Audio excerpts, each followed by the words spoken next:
All right, guys, here we go. Quick AP review on Africa. The African kingdom is going to go around the horn here pretty quickly. Africa is a big, big continent. It's not a country, it is a continent. 20% of the world's land surface is made up in Africa. And from the Sahara Desert to sub-Saharan Africa, to the Serengeti Plain of East Africa, to the Limpopo and Zambezi rivers down here in Zimbabwe, to the rainforests of Gabon, just the size, the massive size of the continent allows a rich diversity, both linguistic, both religious, and cultural. And one of the things that you hear people talk about is the Great Bantu Migration, singular. That is not true. The Bantus were a migration over 1,000 years. So it's migrations, not migration. So let's understand that. The Bantus are going to move 1,000 years from the rib cage of Africa on down to the bottom. And what makes the Bantus significant is several things. Number one, as they migrated, they were herders looking for grazing ground for their cattle and sheep. Is they exported their culture, number one. Number two, they were great iron workers or ironsmiths. So they brought the idea of metallurgy or metalworking to Central and Southern Africa.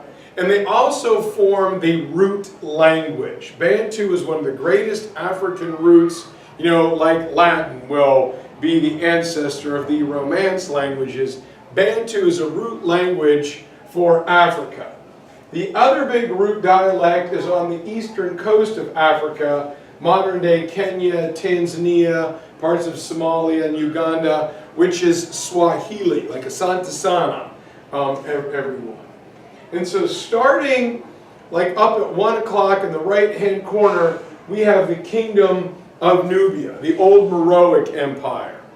And if you go back into Egyptian history, it is the Meroic Empire, or Nubia in modern-day Sudan, that has a love-hate relationship with ancient Egypt. They are either working and trading together, or they're fighting each other because Nubia controlled part of the southern part of the Great Nile River. And so, as you can see, here is Egypt, here's Nubia, going on down to Ethiopia and Aksum. A lot of the architecture is the same as ancient Egypt, giant pyramids. And Nubia will be eventually taken over and assimilated by the kingdom of Aksum, right here on the east coast of Africa, very near the ancient Middle East. And it was located in modern-day Ethiopia, and it connects the three continents, Africa, Asia, and Europe. Nubia and Aksum in Egypt were linked to trading in the old classical empires, Greece, Rome, Byzantine Empire, places like that. So they kind of ship and trade and export the culture and goods between the three continents. And what we know about Aksum, a lot of it comes from rich written descriptions by other people, like the Romans, like the Arabs, the Muslims, when they begin to spread. And one of the things that is neat about the kingdom of Aksum is King Azana will adopt Christianity well before ancient Rome does. And he will begin to form these large churches, like the Church of St. George here, by literally excavating and coring out a piece of the mountain and building the church within it. So it's the official religion of his empire. They also built a lot of steles, these giant obelisk-looking pieces of architecture like the Egyptian obelisks, and they put them all over their monumental architecture. So we know what they were doing, what they were thinking, by the written descriptions on their steles. The people of Aksum also built intricate terraced agriculture. how to maximize your food production when you live high in the mountains and to keep soil and seeds from running off. And he also used the first gold currency, gold, silver, and copper coins here during the Olympics, like gold, silver, and bronze. And I love his saying on there, may the country always be satisfied. Let me be a good enough ruler that the people of the country are always satisfied. And Aksum was not taken over. We're not really sure why it fell, but it ceases to be an empire right around 630, right about the time that the Prophet Muhammad is beginning to export the religion coming back into Mecca from Medina. We don't know really what happened, but they did fall or will be absorbed. And this will kick off the great trans-Sahara trade route running across the widest part of Africa from the Atlantic Ocean, the Senegal and Gambia rivers, over to the Middle East. And trans-Sahara trade route will be important for two reasons. Number one, gold and salt. And in the three great West African empires of Ghana, Mali, and Songhai Empire, Senegal, there's a lot of gold. But what they needed was salt. Salt is highly sought after. It is the refrigerator of the ancient world. It's how you preserved your meat, your fish, and your chicken. In a subtropical climate, like drinking some Gatorade, your body needs to replenish its salt. Salt was so valuable, it was worth its weight in gold. We get the modern term salary from people being paid with salt. So it was easily found up north, ancient Carthage, the Mediterranean, but it was scarce southward.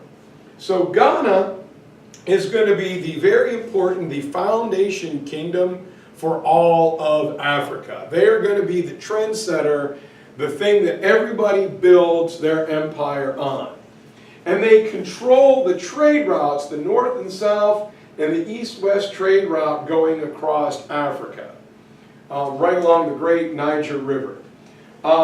They will achieve the height of their power right around 800, right about the time that Charlemagne is crowned the Holy Roman Emperor.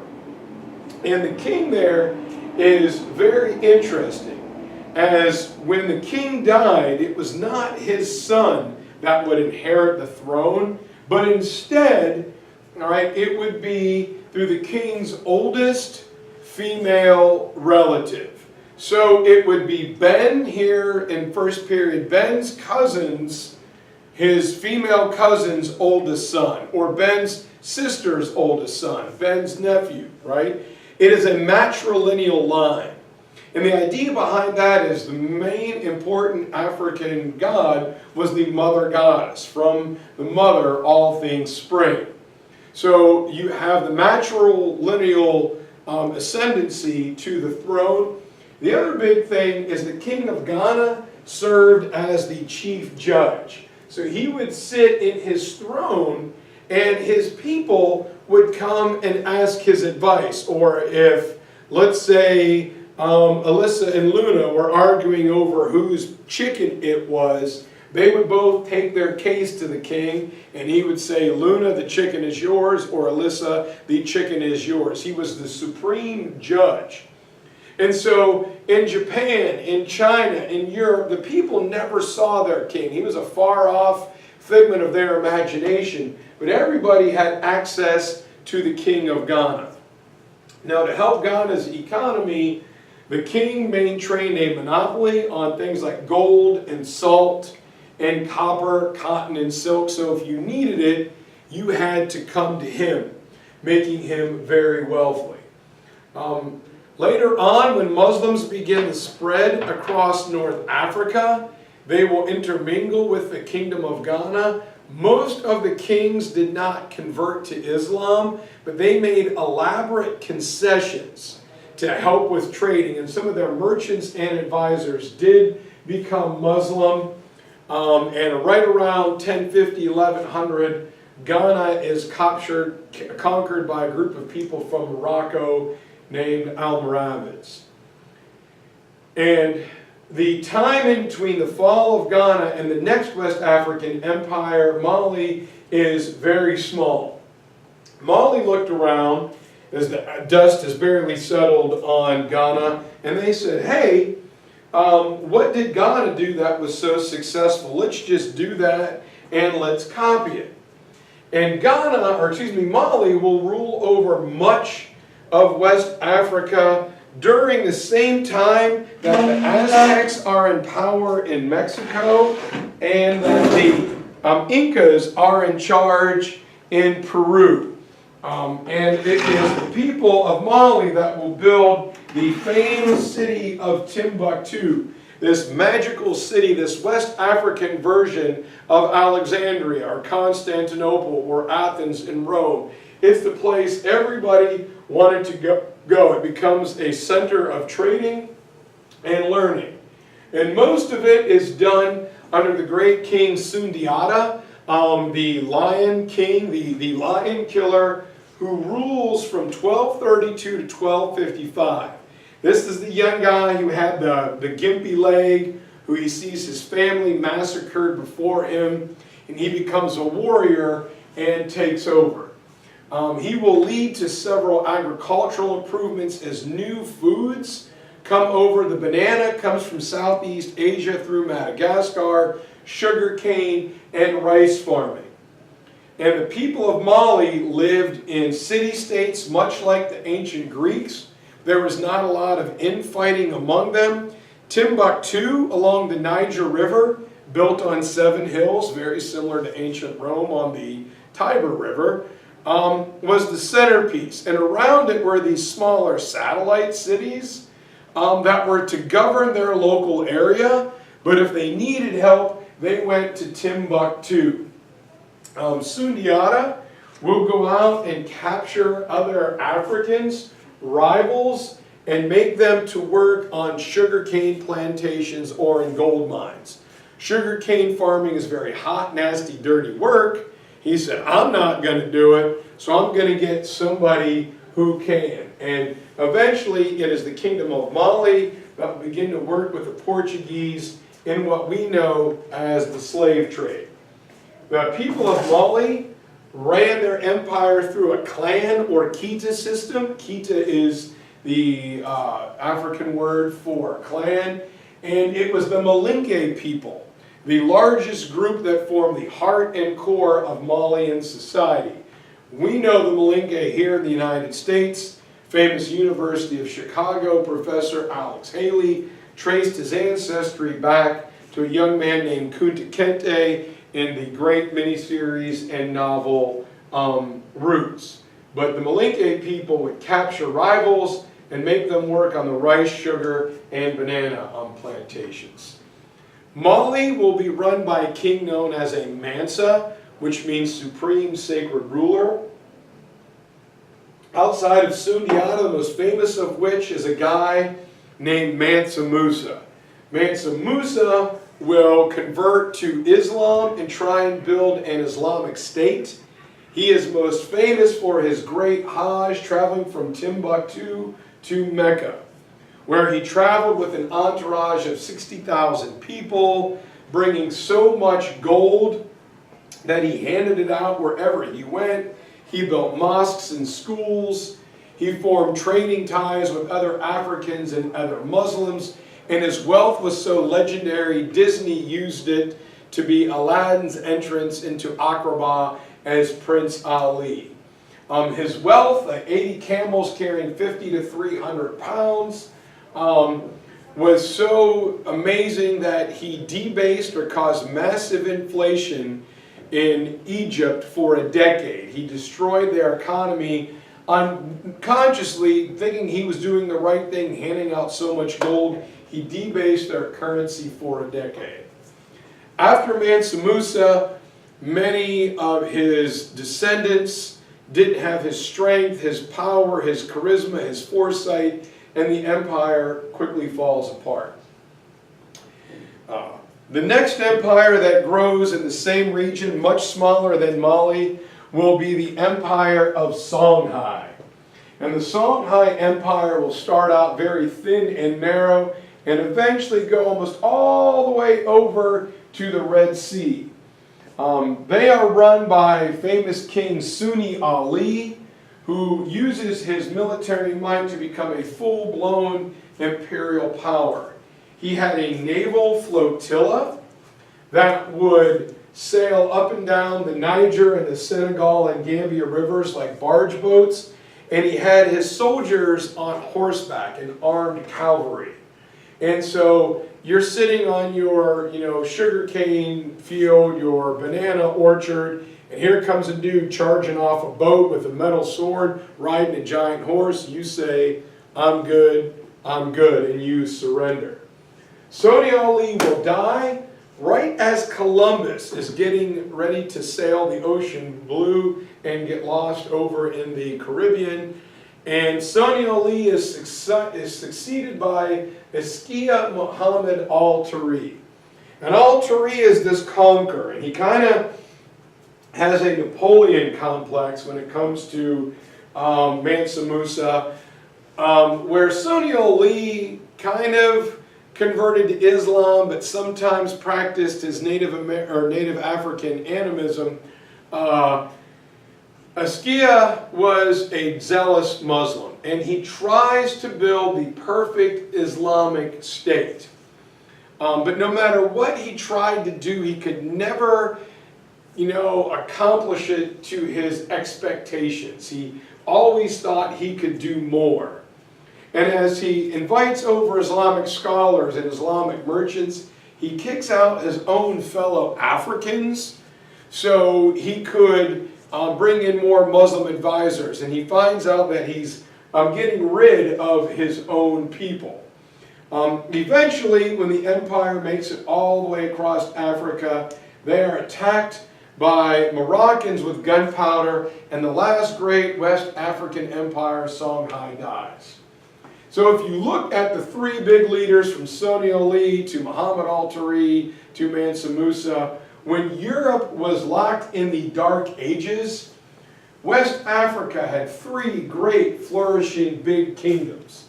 Unfortunately, their wealth and their organization, much like the Incas will do to Francisco Pizarro, will bring Europeans. The Portuguese will come looking for gold. They will quickly turn to the slave trade. And Africans will always be a part of the slave trade. Going back to Ghana, the Islamic slave trade was working, sending young females over to the Arabic world.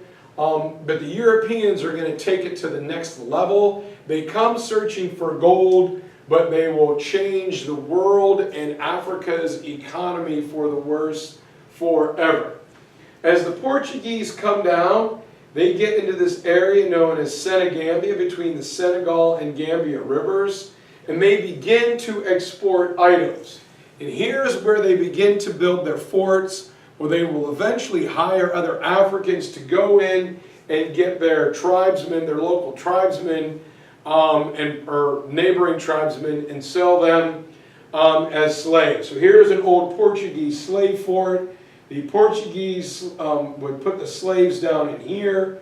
They would shoot some guns or have some barking dogs and let the door open on this end. People would run through down this channel, being attracted to daylight. They would run down the dock and be forced onto a ship. When the hold was closed, they were trapped. And the diabolical Portuguese slave trade begins. This area will quickly be named for its main export: the Gold Coast here, the Pepper Coast, the Ivory Coast. It's where Europeans went to get that specific item. And it's at this time that from the Americas, corn and the potatoes come over, leading to a massive population boom in Africa. With the Portuguese and Spanish there, the competitive Europeans, the British and the French come, and the slave trade starts. 1/3 of all slaves taken from Africa in the 1500s comes from this region, the war-torn West Africa. When That area is depleted. The Portuguese next moved down to the Kingdom of the Congo, then spelled with a K. And with the Great Congo River, you can get deep into Africa, and it has hundreds, if not thousands, of small tributaries. The Portuguese will bring consumables, alcohol and tobacco. They will give them to local tribal chieftains, and they say, if you want more of this, we need some slaves. Some Portuguese missionaries will come to try and convert the Portuguese, the Africans with Christianity. And one of these is a guy named King Afonso. King Afonso will be educated by Portuguese missionaries. And when he becomes king, he writes a letter, Christian King of Africa to Christian King of Portugal. And he says, hey, this is non-Christian. Why are you doing this to my people? I am trying to build a modern Christian state like Portugal down here. Why exactly are you doing this? And the king of Portugal is like, well, you may be a Christian king, but you're an African Christian king. Like, I'm a real Christian king, but you want help, I will help you. So he sent down scholars and more missionaries to kind of justify, well, even if we kill these poor slaves, they're going to heaven, so we're okay. But there was so much money to be made off the slave trade. Even these missionaries, even King Afonso's own African officials were corrupted by the lure of money. Now, King Afonso will eventually get slavery restricted to one port, Port Noir on the coast, and the Portuguese try and assassinate him. And that backfires on them as his people called for a boycott of all Portuguese goods. When he dies, however, unfortunately, the Portuguese corrupt the Congan government and they reassert their control. This is all that's left of Port Noir today. And so eventually, the Portuguese are going to sail around Africa to the Cape of Good Hope. And they're going to get over here to the Indian Ocean. And here they find the rich Indian Ocean trade, the Silk Road water version coming from China and Southeast Asia and India, trading with the Middle East and even East Africa. And the Portuguese want in on this trade. When the Islamic merchants don't want them, they bring over their giant Portuguese men of war battleships with all of these cannons, and they destroy the Islamic dhows. Then they go to the East Coast trading cities like Mogadishu, and when those cities don't join in, the Portuguese simply blow them up, causing widespread death and destruction in East Africa. And you can claim some of these areas have not recovered from this destruction to this day. Now, if we go down south here, right about here, we get to the civilization of Zimbabwe, which was just far enough inland that they stayed safe from the Portuguese. And these guys were gold traders, along with stonework and pottery. And we're not sure how, but Zimbabwean artifacts have been found in Persia, modern-day Iran, and in China. And Chinese porcelain and Persian iron and steel have been found in Zimbabwe. Nowhere else. Not in India, not in the Middle East, not up the coast in East Africa, but in those two locations. So there was some type of direct or indirect trade. The people of Zimbabwe lived in great cities, very similar to the Greek Acropolis. In the Greek city-states like Athens, you've got the center up here, which has a food storage well and a water well and a temple to the main gods and a defensive wall. Out here in the city is where the other nobles and high priests would live. And when you get out here into the field, it's where people farm. They were mainly cattle farmers. Some very good gold and stonesmiths. And so they exist for hundreds, thousands of years without ever being bothered.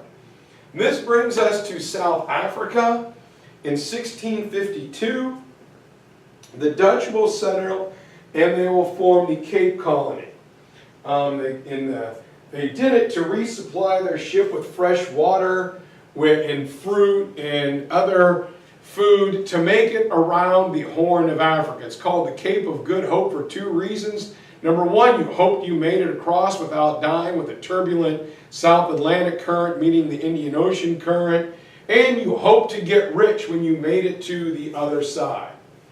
Well, it is the Dutch East India Company, a trading company that if you invested in buying and outfitting a ship and hiring a crew, if it made it to India and back, you would have more money than you could ever spend in your life. So everybody invests. And the original Dutch settlers will begin to work with the peaceful natives known as the Khoi. And they buy, cows and milk and fruit and whatever else they need. But after being on a boat for 6 months to a year, some of the Dutch just don't get back on, and they stay in southern Africa.